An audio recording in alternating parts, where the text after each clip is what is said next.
ya estamos conectados a través de Facebook, así es que voy a comenzar a dar la bienvenida a todos ustedes y también a quien nos acompaña en esta oportunidad. La verdad que su historia es bastante interesante y vale la pena escuchar. Desde su juventud ha estado ligado a la música y a las artes en general. Su familia le inculcó la pasión por el estudio y eso define en gran parte quién es y también cómo llegó a la música china. Es violinista y luthier de profesión y su relación con la música china comenzó precisamente cuando estudiaba en el conservatorio. Uno de sus mejores amigos era un pianista de origen chileno-taiwanés con quien tocaba música. En algún momento él le regala una serie de partituras de música china para que tocaran juntos. Era una música hermosa y cautivante. Sin embargo, sentía que había algo que faltaba, que su violín no lograba entregar. Al comentarle a su amigo, decidieron buscar la pieza en YouTube para escucharla. Y tan pronto como empezó la música, lo entendió con claridad. Ese instrumento no era un violín, era un erhu, como le explicó su amigo, instrumento de origen chino. Su sonido era cálido y enormemente expresivo, de una profundidad emocional que sentía que el violín no podía entregar. En ese momento supo que necesitaba uno. Buscaron en internet y encontraron el instrumento. Resta decir que cuando llegó, la verdad ninguno de los dos sabía qué hacer con él.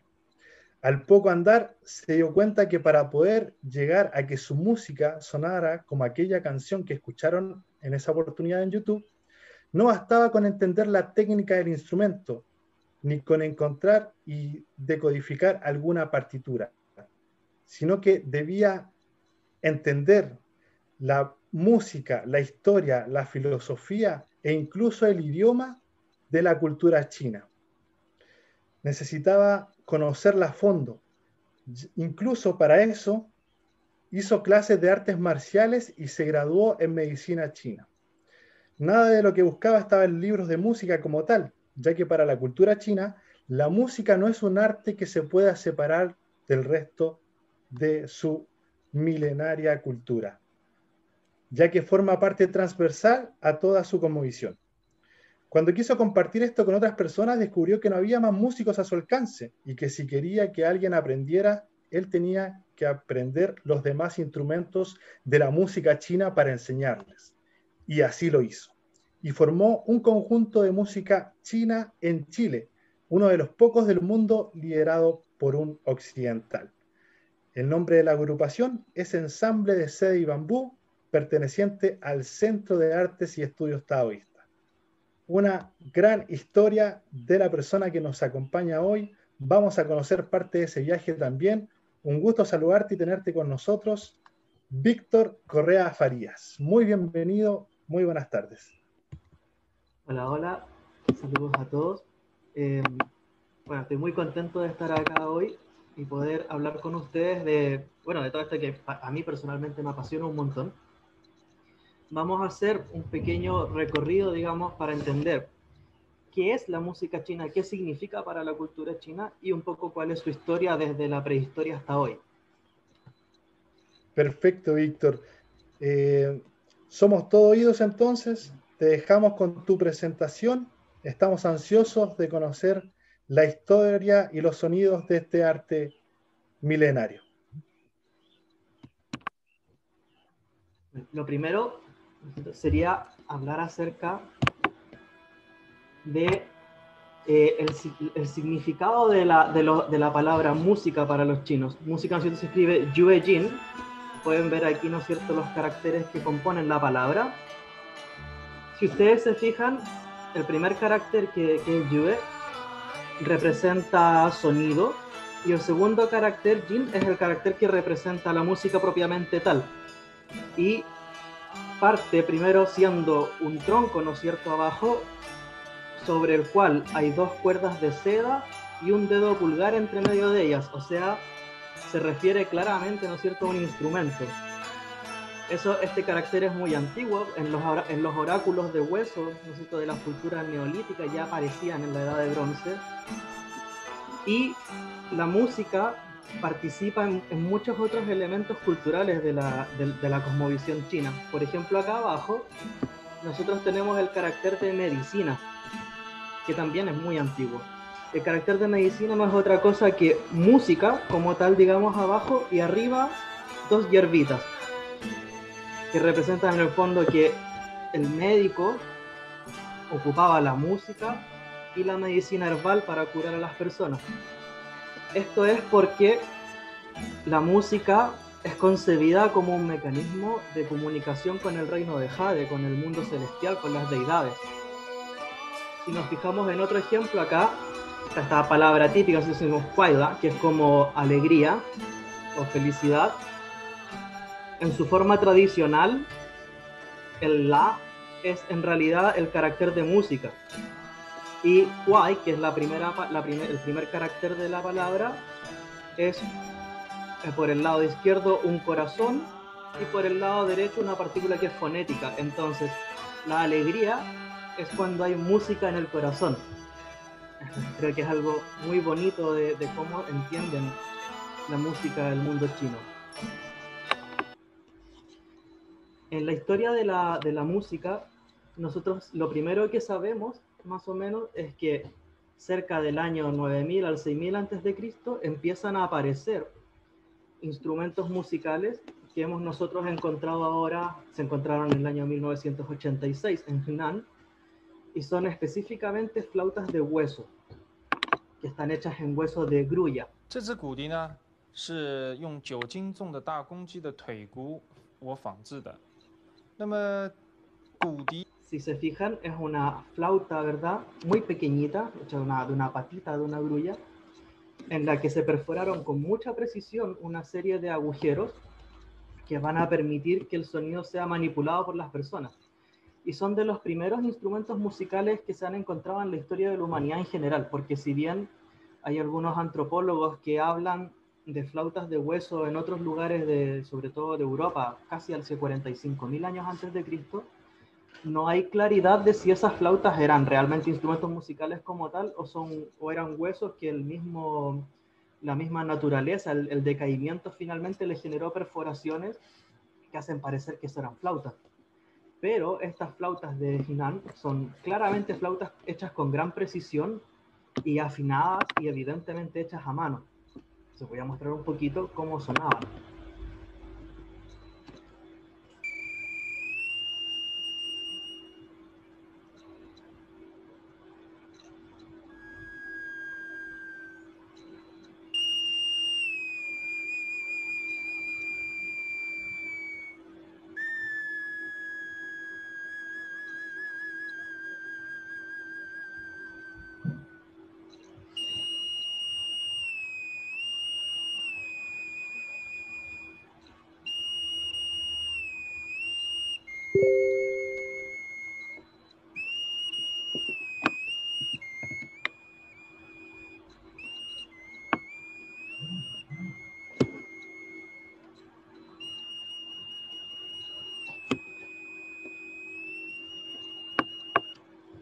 Si se fijan, el sonido de esta flauta no es precisamente como melodías como en el sentido que nosotros la entendemos, sino que más bien son imitaciones de sonidos de la naturaleza. Imita sonidos de pajaritos y del viento, del agua.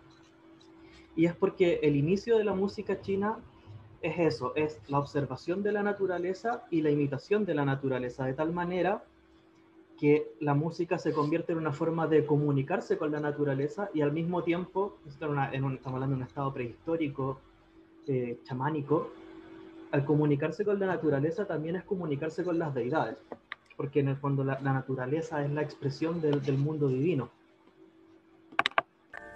Y de hecho, ¿no es cierto?, las primeras leyendas en torno a la música parten cuando se habla de los tres soberanos, que son semidioses que en algún momento reinaron la tierra.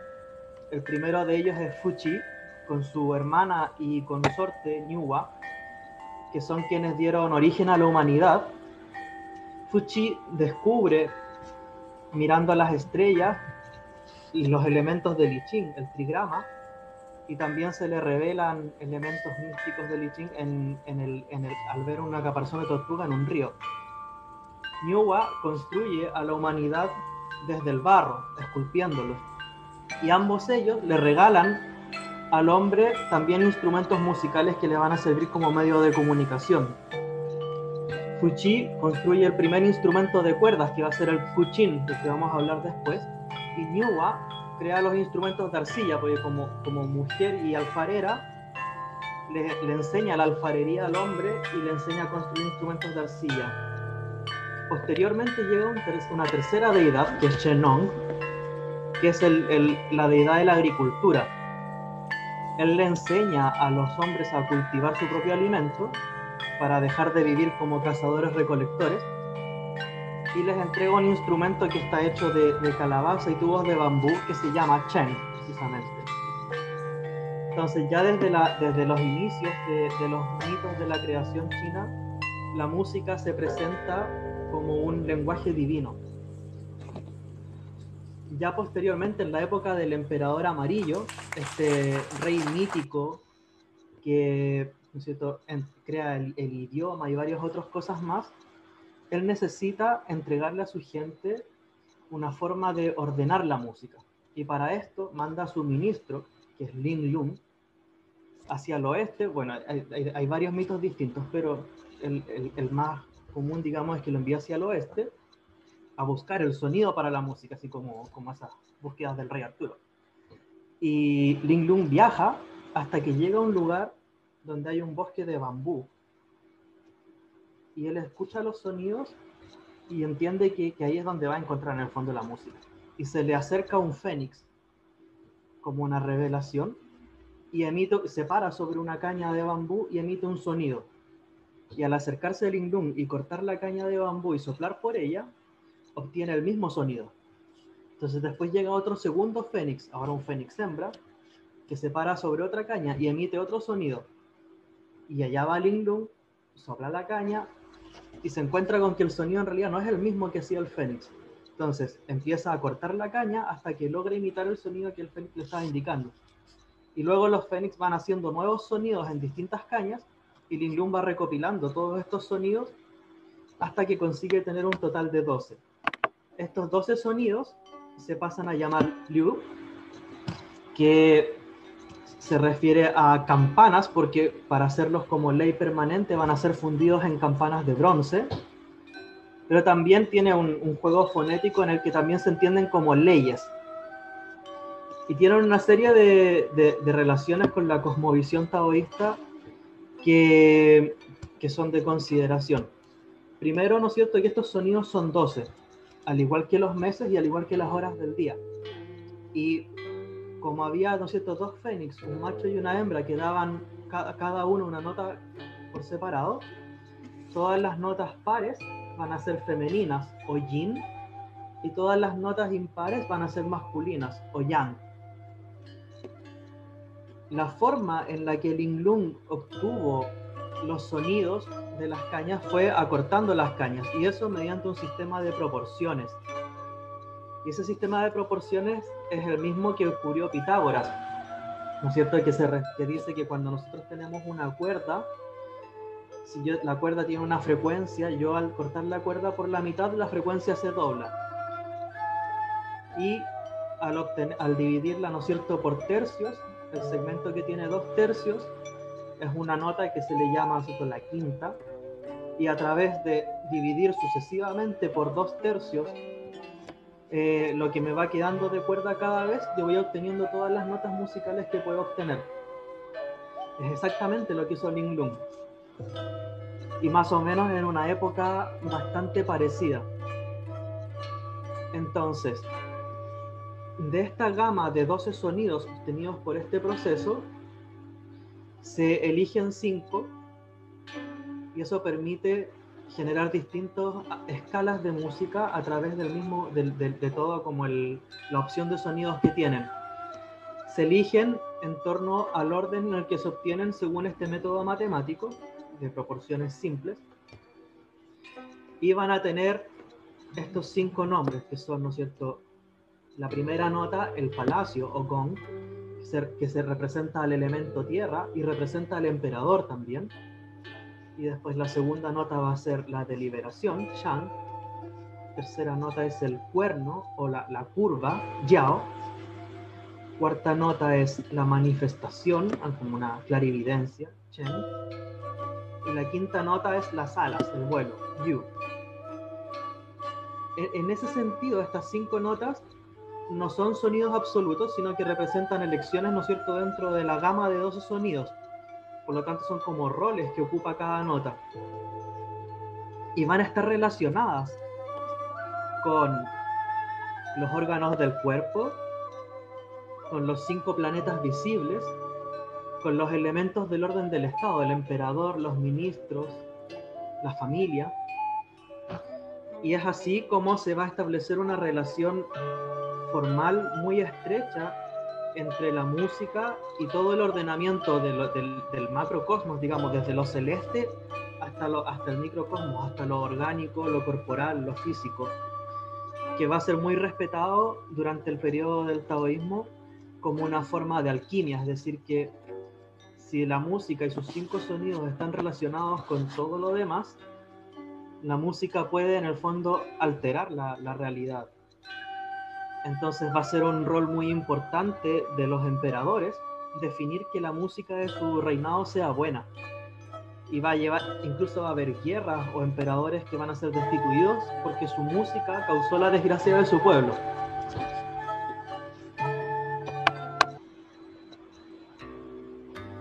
Cuando ya aparece Confucio, Confucio va más allá todavía y habla acerca de la música y el ordenamiento, ¿cierto?, de la sociedad y de su rol también en el camino del ser humano, en el camino, ¿no es cierto?, hacia convertirse en un jinsu, en una persona integral. Él va a decir que la música, ¿no es cierto?, como dice aquí abajo, es la armonía entre el cielo y la tierra, y el ritual es el orden entre el cielo y la tierra.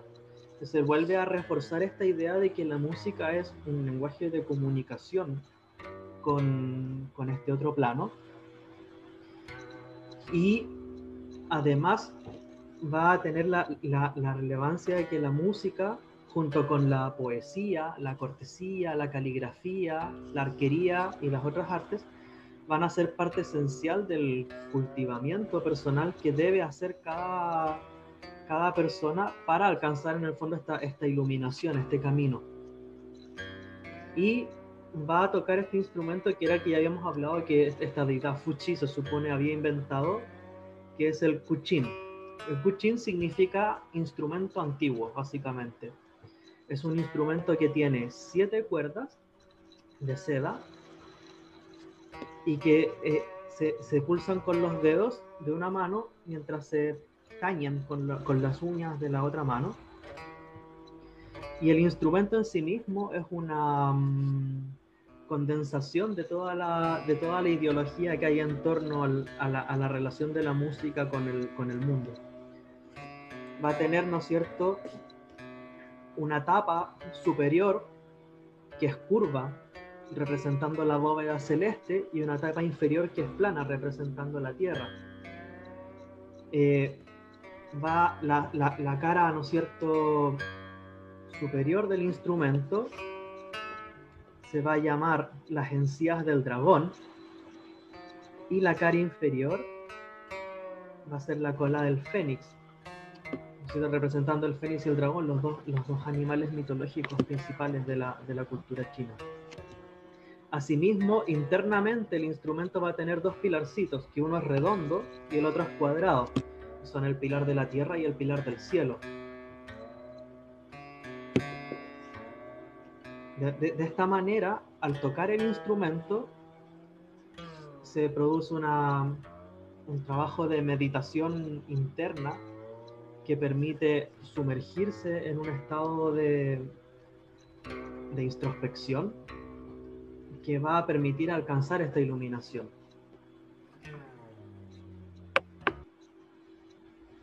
En esta misma esquema de organizar la música y los sonidos, va a haber también la idea de que hay músicas que son correctas y músicas que son incorrectas. Confucio va a decir, es muy parecido a Platón en ese sentido, que cuando la música no está compuesta con la armonía y las proporciones adecuadas, puede causar efectos perniciosos en las personas, y al revés, la música que está bien hecha, ¿no es cierto?, en torno a los principios de la tradición y la moral para Confucio, van a hacer que el cuerpo, ¿no es cierto?, se establezca y la mente se aclare. Entonces, narran las escrituras de Confucio, por ejemplo, que hay un momento en que él llega a un lugar, a un reino que se llama Chao, y la música es tan buena y lo conmueve tanto que él deja de sentir el sabor de la carne por 3 semanas. O sea, que todo lo que prueba ya le sabe a nada, porque está en un estado tan elevado que sigue solo pensando en esta música. Y asimismo no tiene ningún reparo en decir que aquellas músicas, sobre todo por ejemplo esas músicas demasiado centradas en el ritmo, de poco contenido, agitadas, van a hacer que las personas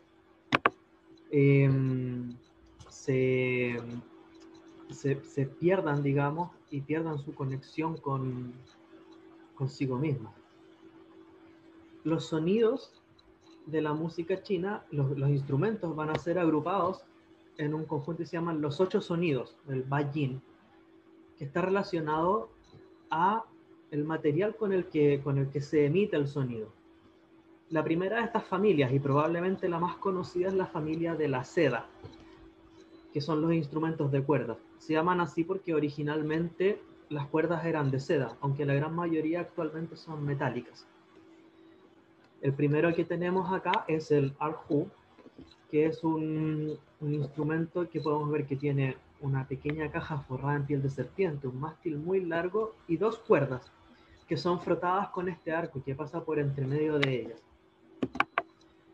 El erhu es un instrumento que llega a China cerca del año 1000 después de Cristo, bastante más tardío de todo lo que estábamos hablando antes, y llega principalmente cuando, sobre todo ya después del periodo de la dinastía Sui, cuando China se abre más hacia las culturas extranjeras, y también tiene que ver con la entrada del budismo a China, porque la idea del budismo, del aprendizaje y del sincretismo cultural, también va permitiendo que se empiecen a aceptar instrumentos que estaban reñidos con el concepto de tradición y antigüedad que predicaba el confucianismo.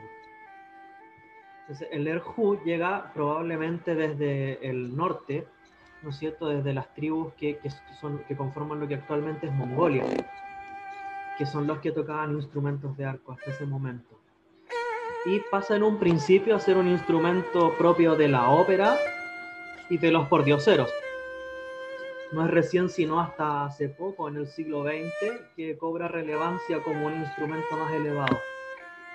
El otro instrumento típico que nosotros podemos escuchar en la música china es la pipa, que también es un instrumento importado, en este caso desde el sudeste asiático o de la India.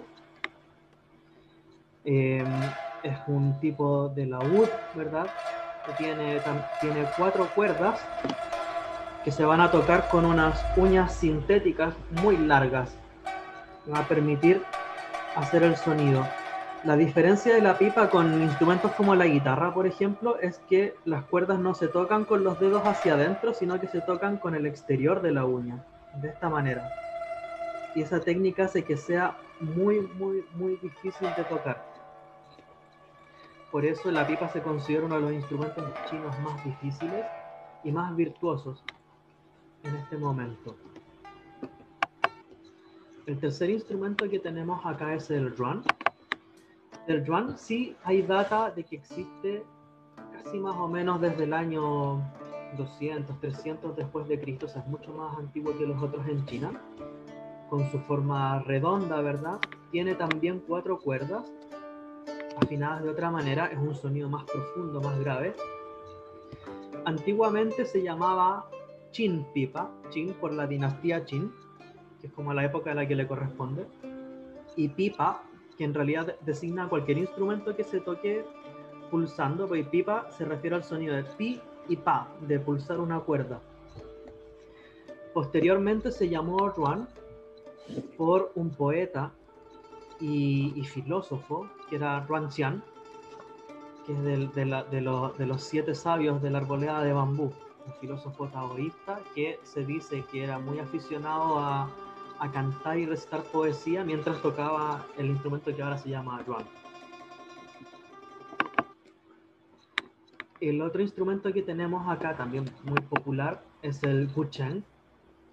Es un tipo de similar a un arpa, pero horizontal, que tiene 21 cuerdas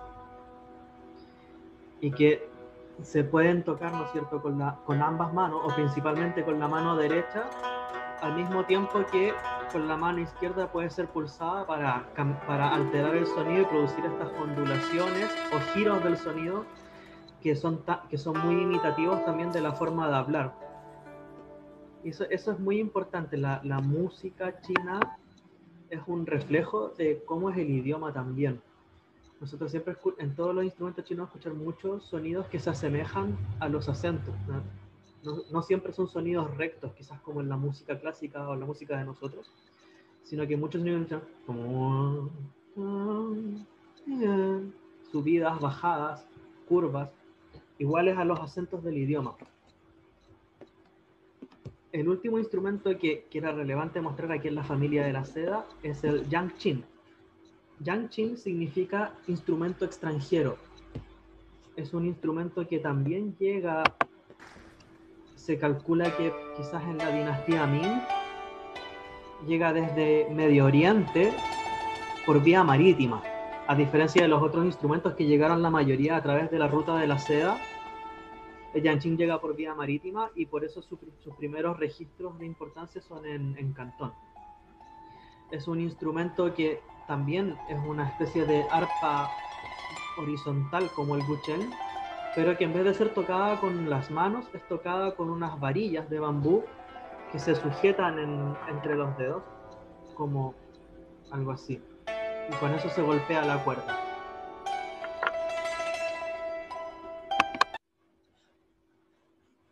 La siguiente familia es la familia del bambú, que incluye por supuesto a todas aquellas flautas que están hechas principalmente de bambú. En este caso, las principales son la que tenemos aquí, ¿no es cierto?, a la izquierda, que es la dizi, que es una flauta travesera, es decir, se toca de lado, ¿verdad? Y al otro lado tenemos aquí la qiao, que es una flauta muy antigua, que es vertical, similar como a lo que sería para nosotros una quena. La qiao nosotros la podemos ver en dos formatos. Puede ser en una caña recta o puede tener, como la que coloqué yo acá, la raíz del bambú, que se llama nanqiao, el qiao del sur. Y es el instrumento que le da origen al shakuhachi japonés, que es un instrumento muy célebre, ¿no es cierto?, de los monjes. También era muy ocupado desde la antigüedad. Las flautas chinas, como sabemos, ya son los instrumentos probablemente más antiguos que existen en China. Y también se ocupaban para meditar. La siguiente familia es la calabaza. El primer representante de esta familia es el sheng, que es este instrumento del que habíamos hablado antes, que lo había inventado esta deidad Chenong, ¿verdad? Si se fijan, es un cuenco metálico que originalmente era calabaza, por eso pertenece a la familia de la calabaza. Y en él van una serie de tubos de bambú que tienen cada uno una lengüeta libre y un agujero que permite tapar el hoyito o abrirlo. Cuando el hoyito está tapado, la lengüeta se activa, entonces es parecido como a un órgano. De hecho, se le dice el órgano de boca. Este instrumento tiene una antigüedad ya de más de 5.000 años, digamos, y es muy usado por algunas tribus étnicas que hasta el día de hoy hacen danzas con él. Por ejemplo, la tribu Miao, que tiene una danza que se llama Liu Chen, en la que hacen danzas acrobáticas increíbles mientras tocan Cheng al mismo tiempo. Muy recomendado que lo busquen y lo vean. Otra curiosidad del Cheng es que el Cheng es el origen de los instrumentos de la familia del acordeón modernos. Cuando ocurren las exposiciones mundiales en París a principios del siglo XX, como representantes del mundo oriental, llegan estos instrumentos chinos y llega el Cheng. Y eso inspira a algunos constructores a tomar el principio del Cheng, pero aplicarlo a un instrumento que pueda tener un fuelle y un teclado. Entonces este sistema de lengüetas del Cheng pasa a ser el origen del acordeón, de la armónica, incluso de un tipo de órgano que es el armonio, que va a estar presente en muchos lugares, sobre todo en el mundo colonial. Y en la India, donde hasta el armonio hasta el día de hoy es un instrumento principal. El otro instrumento de calabaza que tenemos acá también muy popular es el hulusu. El hulusu es un instrumento que viene de la provincia de Yunnan principalmente, hasta el día de hoy es tocado más que nada por minorías étnicas. Es una flauta en la que el aire se acumula en la calabaza para luego salir a presión por el tubo de bambú, donde también hay una lengüeta adentro. Tiene un sonido, como lo escuchan, muy dulce, muy expresivo, y también suele tener aparte un par de tubos accesorios que van a hacer que suene un poco como una gaita a veces. Que lo escuchan ahí, ven que ahora hay un segundo sonido que se mantiene fijo. Eso.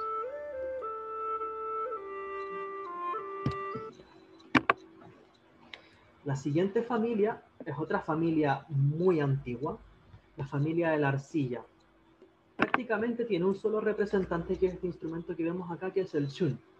El chun es un instrumento antiquísimo. Como hablábamos, ¿no es cierto? La deidad primigenia, Ñuwa, le había enseñado la alfarería al humano y le enseñó a construir instrumentos de música con ellos.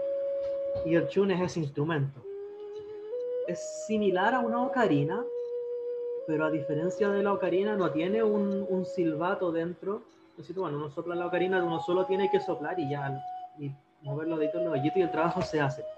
El chun es como soplar una botella, es decir que el ángulo, la presión, la forma de la boca, todo influye en cómo se obtiene el sonido. Siendo un huevito de arcilla muy chiquitito, es un instrumento extremadamente complejo y que también es muy cultivado por quienes buscan meditar en el instrumento, como los taoístas, porque precisamente el estado de control de respiración y físico que se necesita para tocar el instrumento es un proceso de meditación realmente. Después tenemos la familia de la madera y el cuero. En este caso, la mayoría de los instrumentos, bueno, todos los instrumentos de madera y cuero, son instrumentos de percusión. Acá a la izquierda tenemos el muyu, que son los peces de madera, que son pececitos de madera que se golpean con esas varillas y producen un sonido que es típico de la música china. Y por otro lado tenemos toda la familia de los tambores, que son la familia del cuero porque su parche es cuero. Que tenemos los taku, ¿no es cierto? Tambores grandes, los chauku, tambores chiquititos, y un montón de instrumentos entre medio. Lo que estamos escuchando de fondo es un tipo de música, un género muy particular que deriva de la época de los emperadores, que es la música como de viento y percusión, que son marchas callejeras que tienen instrumentos como cheng, flautas y otros, y van acompañados de percusión y van haciendo procesiones.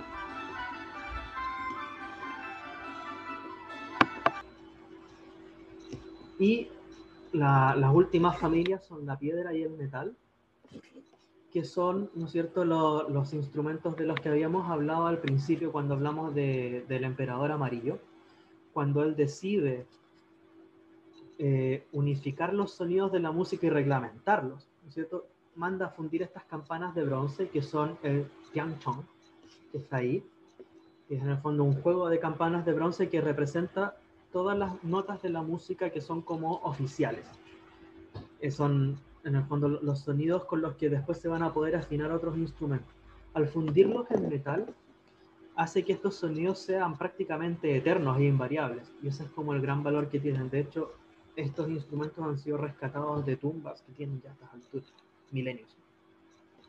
Abajo tenemos una versión similar, que es el tianqing, que es de piedra.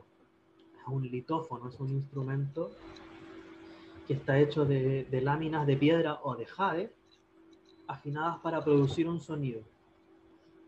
También en el mundo tibetano existen como platillos de piedra, como gongs gigantes hechos de piedra, que se escuchan a través de las montañas y permiten que el sonido recorra kilómetros, pero son ya mucho menos comunes. Eso es más o menos una revisión rápida de la historia. Estoy como corriendo un poco porque quiero contarles muchas cosas, pero no es tanto el tiempo. Ahora vamos a hablar un poco de qué es lo que escucha uno en la música china en este momento. Víctor, Cuéntame. antes de que pasemos a este otro tema, la verdad que sumamente interesante poder conocer la gran gama, la gran familia de instrumentos chinos que existen, no tan solo en su forma, sino también en su melodía. Y quería aprovechar esa temática para poder nombrar algunos comentarios que nos hacen llegar, como por ejemplo Ernesto Calderón a través del Patio IC, grupo de Telegram, donde se encuentran los alumnos del Instituto Confucio Santo Tomás, nos comenta: está re buena la charla, eso de la música y la medicina es algo que no sabía, la relación que hay entre ambos. También nos comentan por redes sociales que nunca pensaba la conexión entre felicidad, medicina y música, pero es un muy buen punto. Y dentro de este marco nos hacen una de las consultas, si hay algún lugar en Chile donde se pueden encontrar algunos de estos instrumentos. ¿Existe alguna tienda? A ver si nos puedes comentar un poquito de eso. Mira, bueno, en realidad el tema de comprar instrumentos chinos es súper complicado. Una de las primeras pellejerías por las que pasó uno cuando tuvo esta curiosidad y empezó en esto. No, en este momento, o sea, no, de repente aparecen en Mercado Libre, en el marketplace de Facebook, hay que estar atento como a lo que se mueve en el mercado de segunda mano. No hay tiendas formales que se dediquen a traer este tipo de instrumentos así como a mayor escala y que sepan bien qué están trayendo, porque también pasa mucho que, por ejemplo, si uno, lo más simple que uno puede hacer, que fue lo primero que hizo en su momento, fue meterse a AliExpress y ver al que esté con envío más rápido y mejor precio y venga para acá. Pero el problema de eso es que, obviamente, como en todo, hay distintas calidades, distintos niveles, y también en muchos los instrumentos chinos son souvenirs también. Entonces, es lo que pasa como si uno va a una feria artesanal y compra un instrumento, no necesariamente ese instrumento es un instrumento capaz real de hacer música. Y con AliExpress pasa un poco lo mismo. Entonces, lo mejor es, pucha, si uno tiene la oportunidad de ir a China, ir a una tienda de música donde te puedan orientar, donde puedan mostrar, comprar, y si no, tratar de informarse mucho y comprar en tiendas formales de internet que venden instrumentos que son como especializadas para músicos, que no son souvenirs. Son un poco más caras, pero es mucho más seguro. Tienen, por ejemplo, en Singapur hay una tienda que se llama Eason Music Store, la van a encontrar en internet, que envía hasta acá a Chile, los instrumentos llegan bien y se aseguran de que estén ajustados y todo eso. Yo también he tenido contacto con algunos fabricantes chinos y traigo frecuentemente instrumentos, pero no es como algo que en realidad uno tenga. Todavía no hay nadie que haga la inversión de poner un capital y tener una cantidad de instrumentos acá. No hay realmente. Perfecto, perfecto. Dime. Correcto, contestada la pregunta, te agradecemos, Víctor. Seguimos, vamos a estar leyendo sus comentarios, sus saludos a través de Facebook, también sus consultas y saludos a través de la plataforma Zoom, donde tenemos bastante gente que está siguiendo la transmisión, así que podemos continuar para seguir conociendo este mundo de la música china, Víctor. Claro. Mira, para reforzar la idea que comentaban ahí de que la relación entre música y medicina, aporto ahí que los monjes taoístas, por ejemplo, cuando hacen medicina china, hay corrientes más divergentes de la medicina que todavía ocupan, por ejemplo, poner agujas y cantar las notas de los sonidos que para abrir o cerrar el flujo del chi y estimular ciertos órganos. Entonces, usando el sistema de los 5 notas, yo puedo elegir qué nota puede ayudar al flujo de ciertos órganos, y además sabiendo que las notas pares o impares del sistema de esos sonidos son yin y yang, puedo tomar decisiones muy similares y muy puntuales a lo que equivale a poner una aguja o aplicar una moxa o cualquier otro sistema de ese tipo. Eso en ese sentido. Bueno, seguimos acá con el tema de lo que es la música china ahora en la modernidad. Así que es lo que escuchamos nosotros cuando dice, me encanta la música china, voy a poner YouTube música china y ver qué sale. Lo primero son los ensambles de seda y bambú. Son un tipo...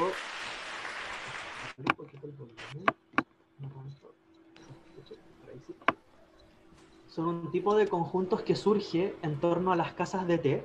Son conjuntos folclóricos, prominentemente amateur, a pesar de que ahora, como lo ven ustedes, ahí está en un escenario, está profesionalizado. En un principio era gente que llegaba con sus instrumentos a tocar a las casas de té y a compartir en una instancia social. Y usan una serie de melodías que son conocidas por el público en general y actúan como estándar. Entonces, todas las personas que tocan los instrumentos se las saben. Es muy parecido quizás a lo que pasa en el mundo de la música irlandesa, por ejemplo, con la cultura del pub, que tienen que se llaman los estándares también. Y se ocupan principalmente la flauta tisu, el erhu, la pipa, el kucheng, el yangqing, el chen. O sea, más que nada instrumentos de la familia de la seda y el bambú. Y alguna percusión menor, como ahí estamos viendo el paiban, que son las castañuelas.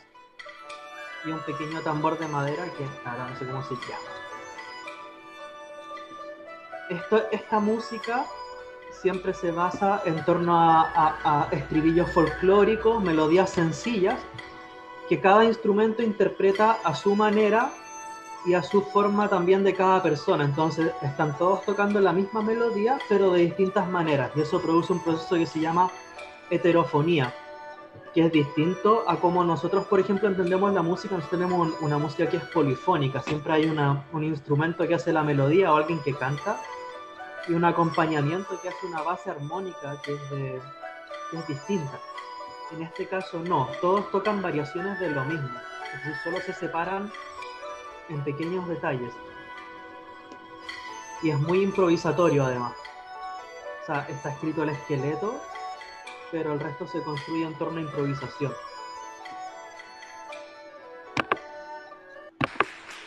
Después, cuando ya los ensambles de bambú se empiezan a desarrollar y bueno, llega el siglo XX, aparecen dos personajes que son relevantes.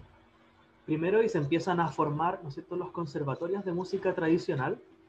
Y aquí aparece este caballero de acá de la izquierda, que es Liu Tianhua, que se dedica a recopilar al folclore y a transcribirlo en partitura para poder cambiar el sistema de tradición oral a un sistema de tradición escrita y desarrollar un método de enseñanza formal de los instrumentos. Es decir, que ya no son instrumentos que se aprenden solo oralmente y de manera amateur, sino que se convierte en una tradición que es como comparativa al mundo de la música clásica occidental.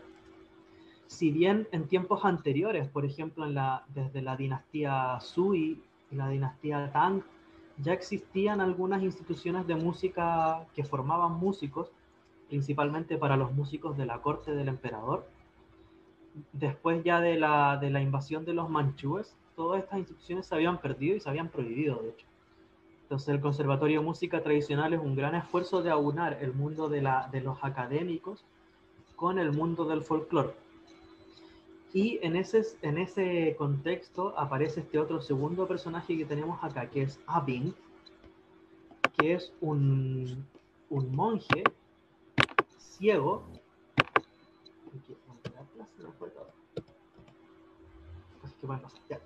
que era un antiguo monje taoísta ciego, que por su adicción a las apuestas y a la buena vida había perdido su templo y todas sus cosas y mendigaba en la calle.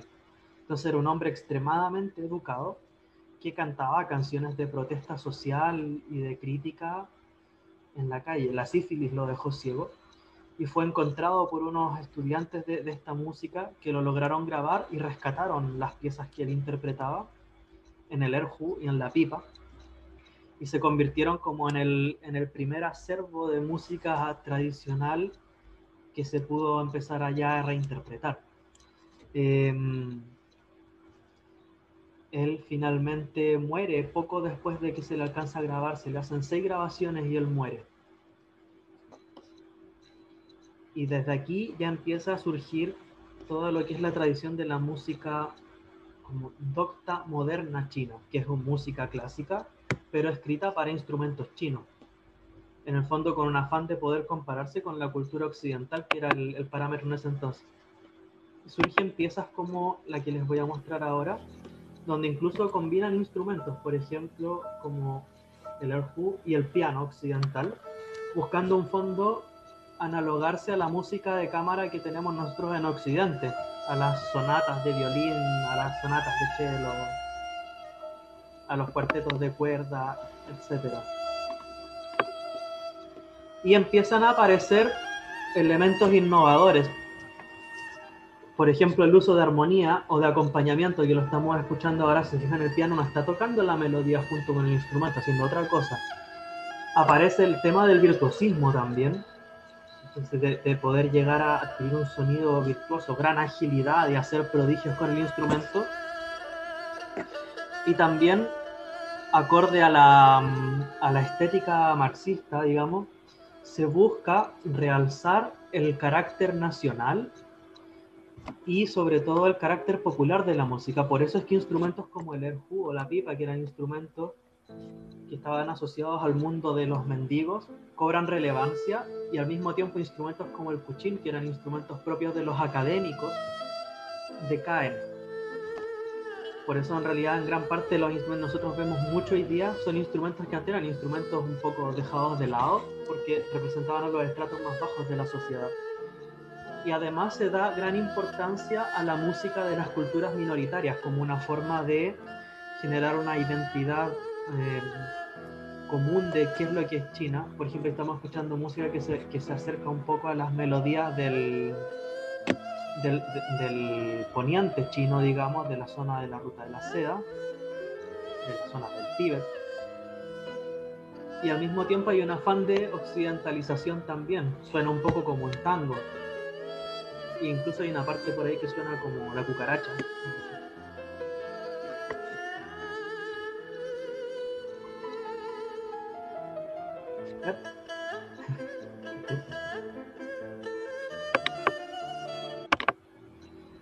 Ya después se desarrolla un poco más esto y buscando también una forma de proyectar hacia afuera la música, basándose en los ensambles de seda y bambú y en las orquestas clásicas occidentales, se forman las orquestas tradicionales chinas, que son grandes orquestas como las orquestas sinfónicas. Vemos ahí el típico director, ¿no es cierto?, con su batuta. Y vamos a ver una organización muy similar a la de una orquesta clásica. ¿No es cierto? Vemos erhus reemplazando a violines. Tenemos ahí incluso violonchelos, ¿no es cierto?, occidentales, porque no hay ningún instrumento chino que tenga ese registro grave.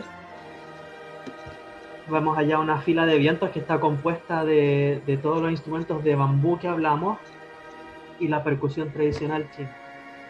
Entonces, estas orquestas también están muy relacionadas al tema de la música de cine, que estamos escuchando ahora, es muy cinematográfico, por ejemplo, se llama Oda del Sol.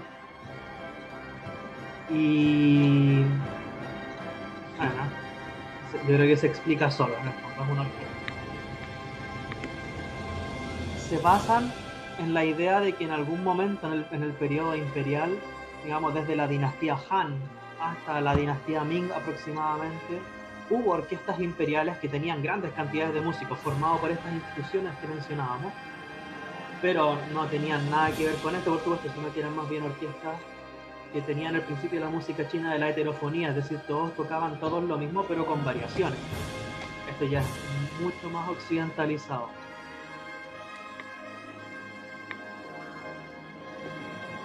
No, muy espectacular.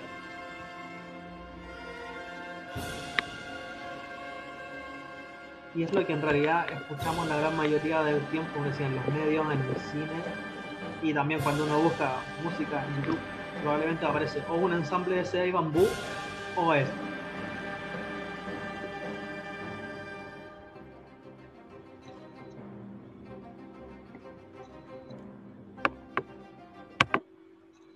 Después, por otro lado, ¿no es cierto? Al mismo tiempo que se desarrolla esto que va a ser como la nueva música docta china, empieza a surgir, por supuesto, la música urbana. Por ahí por los años 20, cuando en Shanghái había, ¿no es cierto?, reductos occidentales, había colonia inglesa, francesa, y estaba muy abierto a Occidente Shanghái, empiezan a surgir las primeras fusiones entre el folclore tradicional y el jazz, o la música de cabaret. Y esto se ve reforzado por la presencia de soldados, ¿no es cierto?, en las guerras sino-japonesas, la Segunda Guerra Mundial, la invasión japonesa a Manchuria. Entonces surge un género de canción que se hace muy popular por el cine musical también, que se va a llamar Chidai-chu. Este género musical son baladas románticas, donde una cantante china en estilo tradicional, digamos, es cantada y acompañada de una forma similar al jazz. Como se fijamos, de todo el escenario de la película habla de este ambiente militar del que hablamos. Y eso, para adelantar la parte de la canción propiamente tal.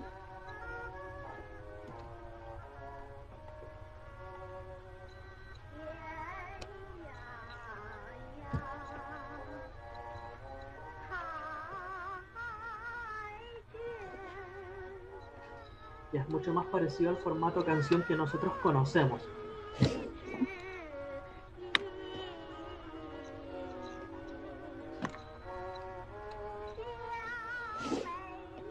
Y de aquí salen muchas de las canciones que nosotros conocemos hasta ahora. Esta música prospera mucho. La influencia principal acá es la llegada, entre otras cosas, de Buck Clayton, el músico de jazz a China, que introduce el jazz en el fondo en la cultura china y la cultura del cabaret. Son canciones románticas y la mayoría del tiempo hablan acerca por supuesto, del ideal social marxista. O sea, son, por ejemplo, este se llama algo así como El Ángel de la Calle. Es la historia de una niña del campo que va a buscar mejor vida a la ciudad y subsiste en la ciudad cantando en la calle para ganarse su sustento. Entonces hay una romantización de las figuras populares que parte con una de las primeras películas musicales chinas, que es La Canción del Pescador. Esta música, después de la Segunda Guerra Mundial, en la Revolución Cultural, va a ser prohibida, principalmente por su influencia occidental, y va a ser considerada amarilla, digamos, por su contenido innecesariamente romántico. Se considera amarillo, casi pornográfico para lo que era la Revolución Cultural, y va a ser prohibida. Y eso va a llevar a que esta música se quede en reductos, ¿no es cierto?, en Taiwán y en Hong Kong. Y eso va a ser el origen de lo que después es el mando pop, ¿no es cierto?, el pop mandarín, el canto pop, el pop en cantonés. Y aquí, por supuesto, el personaje principal, y que yo creo que todos quienes están aquí conocen, es Teresa Teng, taiwanesa, ¿cierto?, que hace gran parte de su carrera ya llegando a los años 80, y es precisamente es la principal exponente del mando pop.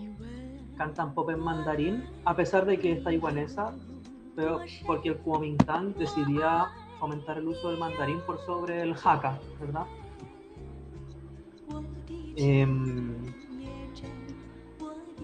Es ya mucho más parecido al pop de la época que uno conoce en Occidente. Teresa Teng venía de familia de militares, era muy, muy respetada en el partido, y eso también le ayudó mucho, aparte de su éxito. a pesar de que en algún momento en la China continental la intentaron prohibir, era tan fuerte su influencia cultural que sencillamente tuvieron que aceptarla y permitirla. De hecho, en China en algún momento se decía como dicho popular, como aprovechándose de la coincidencia del apellido, que nuestro líder Deng, ¿cierto? Deng Xiaoping, nuestro líder Deng gobierna de día, pero nuestra cantante Deng gobierna la noche. Se imaginen la importancia cultural de Teresa Deng en el mundo chino de los 80 y 90. Ella también estuvo en París, ¿no es cierto?, como actuando como disidente y cantando acerca de las protestas estudiantiles de Tiananmen en el 89, que finalmente condujeron a la masacre de Tiananmen, ¿no es cierto?, cuando estaba discutiéndose el tema de la apertura de China.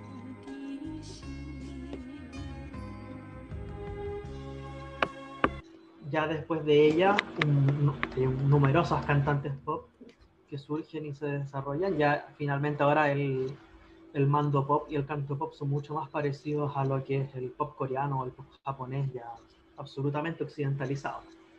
Un ejemplo que todavía conserva algo de la raíz china y preserva la forma de hacer melodías tradicionales y todo eso puede ser Jay Chou. Y finalmente el último ejemplo que les quiero mostrar es la presencia del rock en China, y para eso este personaje, Cui Jian, es clave.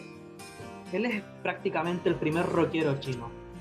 Era un trompetista de la Orquesta Sinfónica de Beijing, fanático de los Beatles y los Rolling Stones, obviamente mediante discos contrabandeados y todo eso, pero todo estaba prohibido durante la Revolución Cultural, y que empieza a cultivar un estilo de música que va entre el reggae, el ska, la música tradicional china y el rock de los Stones.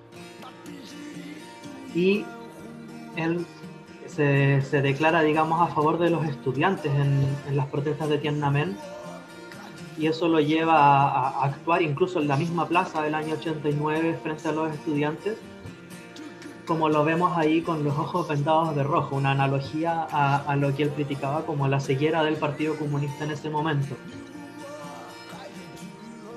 Cui Jian, es el primero que hace sonar una guitarra eléctrica en China, se le atribuye ese rol. Es el que finalmente lleva a que lleguen los Rolling Stones a tocar a China en algún momento y los telonea. Y es también uno de los primeros músicos en tocar la guitarra eléctrica en la televisión abierta en China, o sea, que fuera un instrumento occidental que se veía en el mundo chino. Y también uno de los primeros cantantes chinos en salir en MTV. Es como el gran paso de la apertura de China hacia el mundo, y hasta el día de hoy es considerado como el abuelo del rock and roll en China. Por sus letras de crítica social, su contenido político y su transgresividad, a pesar de que logró, digamos, perdurar en el tiempo.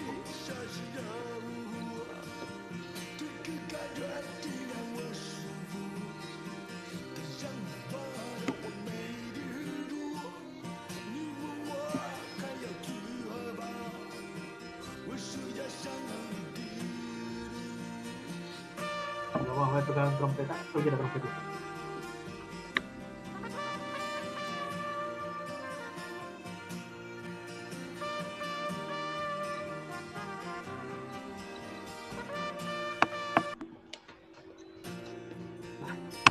Entonces, eso es lo que les puedo contar como acerca de lo que es la historia y las características de la música china. Ahora me abro completamente a lo que quieran conversar. Sumamente interesante, Víctor. Te agradecemos en primera instancia. La verdad que tenemos varias preguntas que nos están haciendo la gran cantidad de gente que nos está siguiendo a través de Zoom y también a través de Facebook. Muy interesante este recorrido de todo lo que ha sido la evolución de la música china, no tan solo de los instrumentos, de la estructura, de su melodía, sino que también el componente histórico que tiene que ver con los personajes, los individuos que han destacado también a lo largo de la música oriental, y cómo también se han insertado nuevas melodías, nuevos sonidos La verdad que mucha gente cautivada con esta temática. Voy a comenzar con una de las consultas que nos están haciendo, que dice lo siguiente. Se dice que la música es un lenguaje universal. Sin embargo, según su experiencia, parece que encontró algo en la música china y no en la música académica occidental. Hubo algo en la música china que, a pesar de que tú eres un hombre de academia, un músico de esencia, no pudiste encontrar en la música occidental. ¿Qué crees tú que se atribuye? ¿Tiene que ver algo netamente con los instrumentos en sí? Mira, sí, definitivamente hay algo que esta música, y en general quizás yo diría que las músicas étnicas tienen que la música académica occidental, por más que lo ha intentado, todavía no logra. Y es que nosotros como cultura occidental, para nosotros la música es algo decorativo, es algo que nosotros ponemos casi que de fondo mientras vamos manejando y estamos pendientes de otro asunto. Tal como les contaba yo al principio, para la cultura oriental, por su origen en el chamanismo, en el animismo, en el naturalismo, la música es un lenguaje con el que ellos se comunican con la deidad-naturaleza, digamos. Y que eso tiene que ver, y por lo mismo está este tema que les hablaba yo de las proporciones, que no quise entrar en detalle porque es un poco arisco, pero el uso de las proporciones matemáticas en la creación de música, que es lo que describe Linglung, de hecho está relacionado con el Tao Te Ching, cuando en el Tao Te Ching los primeros pasajes dice el 1 engendra al 2, el 2 engendra al 3 y el 3 engendra a los 10.000 seres, es decir, a la totalidad, está hablando de esta constante matemática en la naturaleza que son ciertas fracciones, ciertas divisiones, es decir, el Wu Wei, que es el vacío primigenio, donde surge el Tai Chi, que es el todo, y el Yin y Yang como principios opuestos pero complementarios, son en realidad explicaciones metafísicas.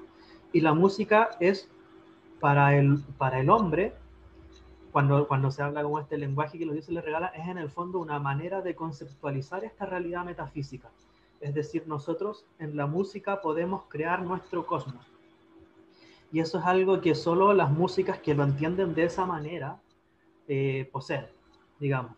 Y por eso uno sí lo va a encontrar quizás en la música, o a mí me pasa al menos, en la música espiritual, por ejemplo, yo no soy católico, ni musulmán, ni nada, pero aún así escuchar, por ejemplo, a Bach, cuando escribe La Pasión de San Mateo, o escuchar cantos sufíes, por ejemplo, es una sensación totalmente distinta a escuchar cualquier otra música que es un poco porque sí.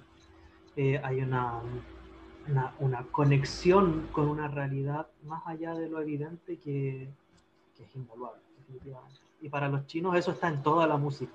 La música es más funcional que decorativa, o sea, cumple un rol que no puede ser dejado de lado. Y por eso es que casi cualquier chino que uno conozca sabe tocar música. Es muy, muy común. Seguramente, bueno, los que estudian en el Instituto de Ensayo, casi todos sus profes al menos algo hacen con algún instrumento. Claro que sí, claro que sí. Además del conocimiento del idioma, tenemos varios profesores que se manejan en torno a la cultura y que han podido tocar incluso instrumentos chinos en algunas de nuestras actividades. Nos comentan también, nos dicen a través de Zoom, buenas tardes, sumamente interesante la charla. La mayoría de los instrumentos los hemos conocido en una película llamada Our Shining Days, de una escuela de arte en la que competían dos grupos, uno de música tradicional china con el otro que tocaba música occidental, cada uno con sus instrumentos. Buen dato nos deja Valeria Bueno, que nos escribe a través de Zoom también. Sí, muy bonita película, la vi hace no tanto, me sorprendió mucho, muy divertida, y claramente refleja esta dualidad de la que les contaba, de la música occidental como una visión del elitismo, el arte como una cosa que está alejada de la funcionalidad, y la música china como un elemento popular ligado a la espiritualidad, al sentimiento, al mundo interior. Y cómo eso conflictúa en el fondo dentro de este conservatorio donde reciben ambas especialidades. ¿No? Muy divertido. Claro que sí, muy interesante. Un buen dato del séptimo arte que se liga absolutamente con el tema de hoy. Por acá también nos escriben, nos dicen, gran exposición. Mi pregunta, antes de un contacto con Occidente, existió en China algo así como la individualización del estilo en los maestros de música, estilos individuales que se desvíen de alguna manera de la tradición colectiva. Creo que lo abordaste dentro de la presentación. Debe ser el caso más emblemático, Kuyen, ¿no? Que se Claro, sale de la norma un poco, ¿no? en la modernidad, sí, claro, bueno, había que ser bien valiente para salirse de la norma en esa época. Eh, pero sí, por ejemplo, esto de la individualización o de la formación del estilo personal es, por ejemplo, la base de la música para Confucio. Cuando uno habla en la música de la antigüedad, de hecho, toda la cultura de tocar kuchin, que es este instrumento que tocaba Confucio, está basada en usar la música para uno. Es decir, es un instrumento que se toca en soledad o con los amigos, pero que tú tocas para tú escuchar y para tú comunicarte contigo mismo. Entonces es una música súper individual y donde en el fondo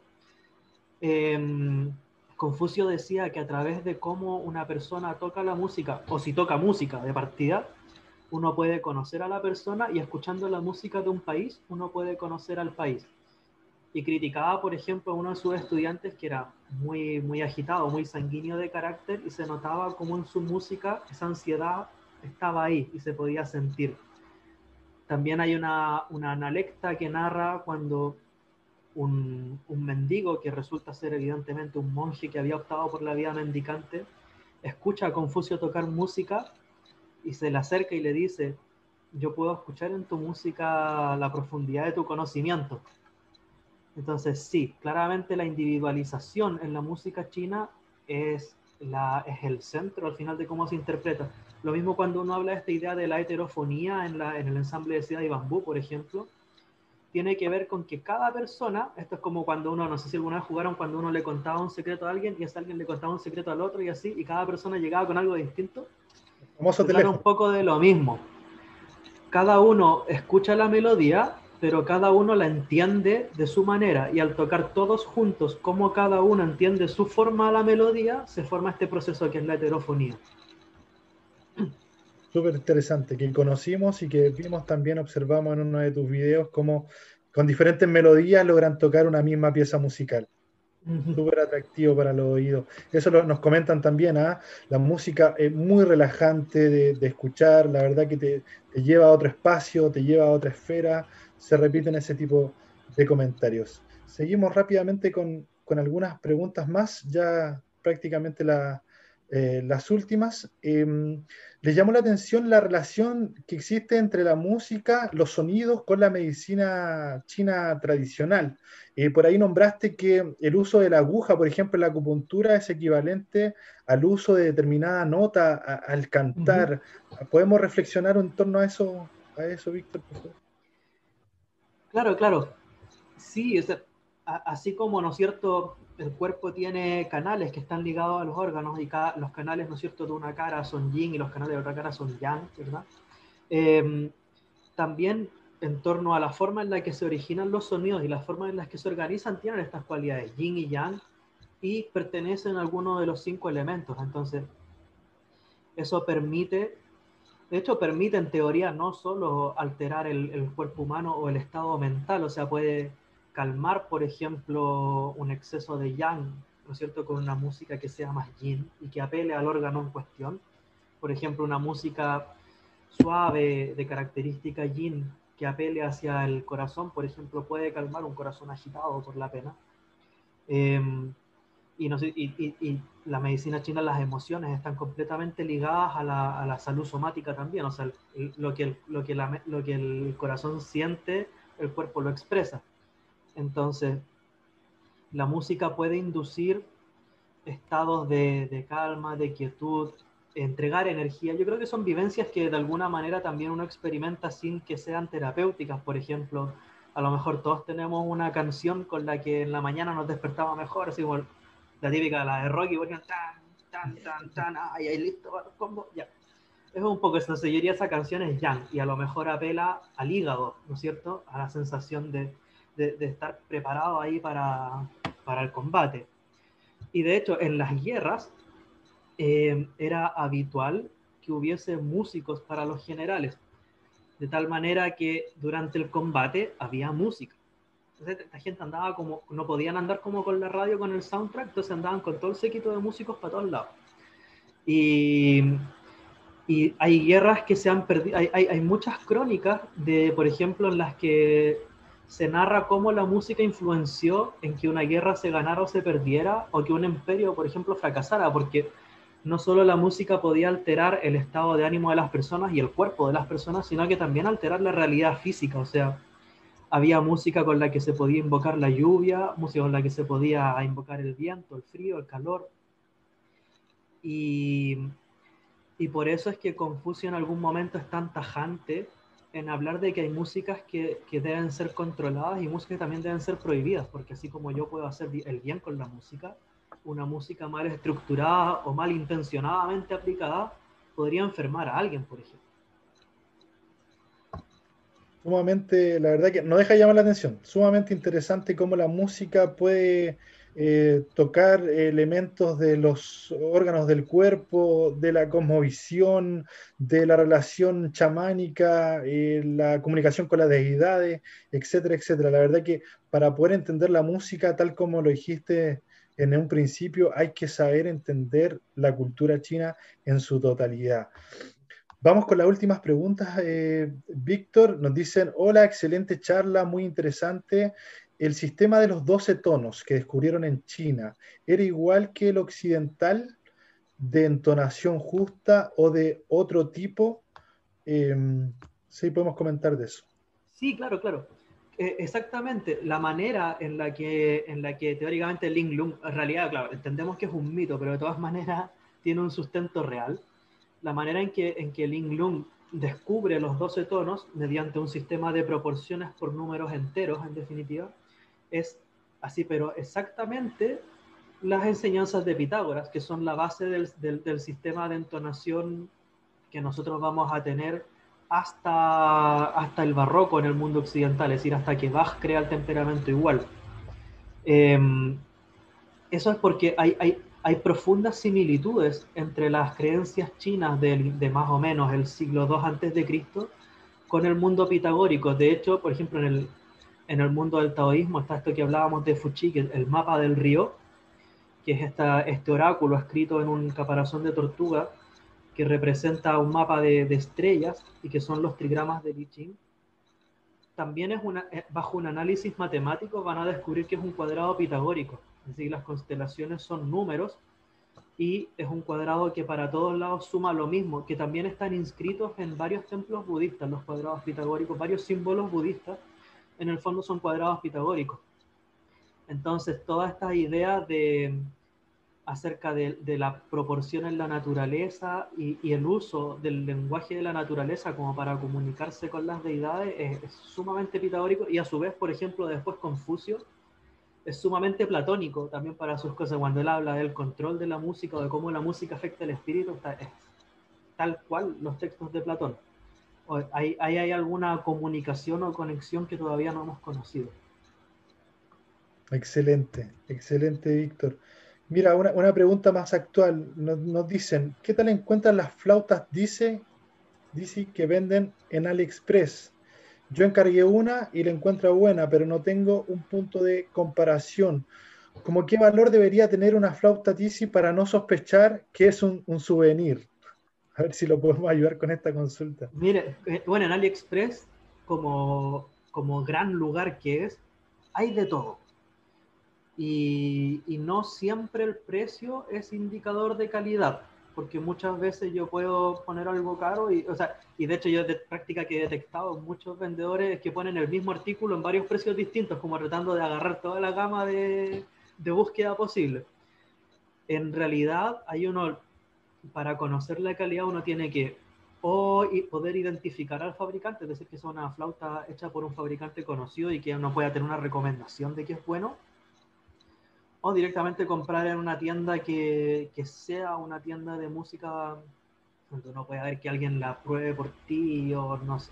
Es difícil, excepto que ya uno tenga experiencia en el fondo y pueda identificar, por ejemplo, el bambú bueno para una flauta Dizzy es el bambú que es antiguo, entonces es un bambú que está oscuro, pero que no es artificial el teño, hay que saber distinguir el bambú nuevo, no es tan bueno. Entonces, y el mejor bambú para la flauta dice un bambú que se le llama el bambú negro o bambú púrpura, precisamente porque su corteza es café oscura, media violácea. Y debiese idealmente no tener nudos naturales visibles, que cuando la flauta es lisa, significa, si uno ve que hay lugares donde había nudos y los emparejaron, ese es mal indicador porque significa que es una parte de muy arriba de la caña quizás.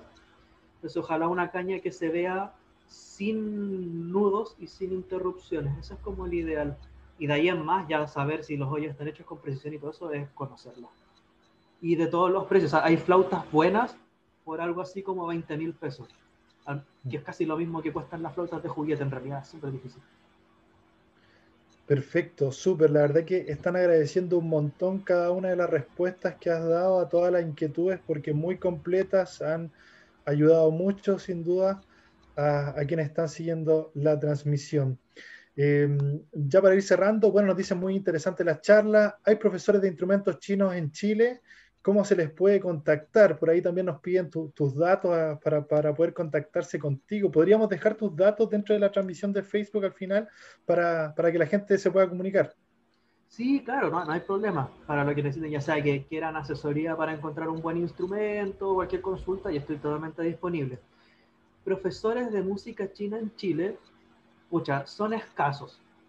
Es al final la razón por la que terminé metiendo todo lo que terminé metido, porque no había nada. Si hubiese podido pagarle clases a alguien para que me enseñara a tocar y ya, mi vida habría sido infinitamente más fácil. Pero yo sé que en Santiago hay amigos muy queridos y profesores de música que son unos caballeros chinos muy viejitos. El señor Chu, que tiene una tienda de ropa por ahí en Meix, creo. Y otro que también, el otro señor Chu, que es otro caballero que tiene un supermercado chino y una tienda de estas de motos eléctricas. Son muy buenos músicos, de hecho el señor Chu toca erhu, pipa y varios instrumentos más y es jubilado de la ópera de Beijing. Pero no hablan ni una gota de español y son caballeros de mucha edad que no ocupan ni Facebook, ni mucho celular, son súper difíciles de pillar y no sé en realidad cómo, no sé si están haciendo clases formales en alguna parte o que hay algunos alumnos míos que viven en Santiago que están, tengo un alumno que se llama Javier Gutiérrez que está haciendo videos en YouTube y está como trabajando harto en difundir, sabe harto también y puede ser una buena orientación para aquellos que quieren entrar y están en Santiago. Eso, también lo otro, si hablan inglés, hay hartas oportunidades de estudiar ahora, bueno, ahora que todo es vía Zoom, con profesores del extranjero. Por ejemplo, en Estados Unidos hay muchos profesores chinos de instrumentos muy buenos que hacen clases en línea. Perfecto, perfecto, Víctor. Bien, con esto vamos cerrando y la verdad que te agradecemos esta gran presentación de música china, poder conocer la historia, los instrumentos, su melodía, cómo ha ido evolucionando esta temática en el tiempo y la verdad que es sumamente interesante cómo es vinculante con la medicina, con la cosmovisión, con la época ancestral y milenaria, que es lo que se destaca de esta cultura ancestral de China. Así es que nos llevaste en un viaje sumamente enriquecedor. En nombre del Instituto Confucio, Santo Tomás, te quiero dar las gracias por haber estado con nosotros.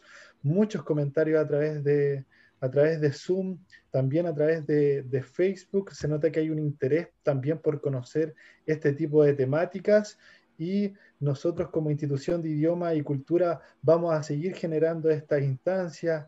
Hemos pasado por charlas de economía y negocios, por ciclos de literatura, ciclos de medicina, webinar en torno al protocolo chino, etcétera, etcétera. Y obviamente ya vamos a dar a conocer la cartelera de noviembre que también se viene cargada con varias actividades.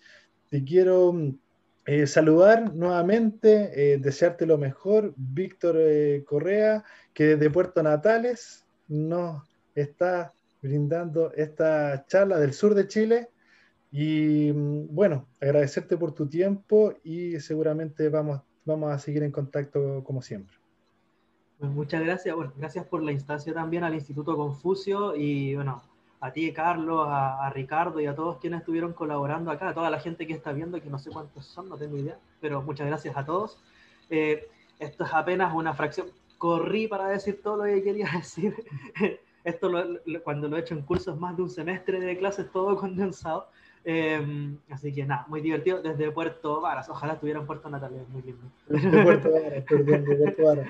Un último detalle, un último comentario, bueno, también que nos relaciona con Víctor y toda su música.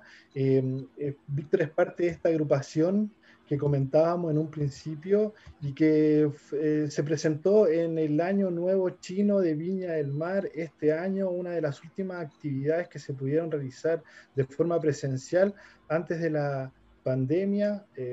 Más de 12.000 personas estuvieron en la Quinta Vergara en esa oportunidad y ustedes pudieron telonear al grupo artístico chino que llegó hasta la Quinta Vergara para poder brindar los festejos de la celebración más importante del pueblo chino. Cuéntanos un poco también de lo que fue esa experiencia, nada más y nada menos que en el escenario más importante de Sudamérica. Sí, bueno, fue grandísimo para nosotros. Además veníamos ya de un rato de separación, porque veníamos desde el estallido seco, habíamos tenido que suspender actividades hace mucho tiempo ya en el Centro de Arte y Estudios Taoístas, donde conducíamos a este grupo de música que ahora, bueno, estallido social, pandemia y todo eso, ya estamos todos en pausa.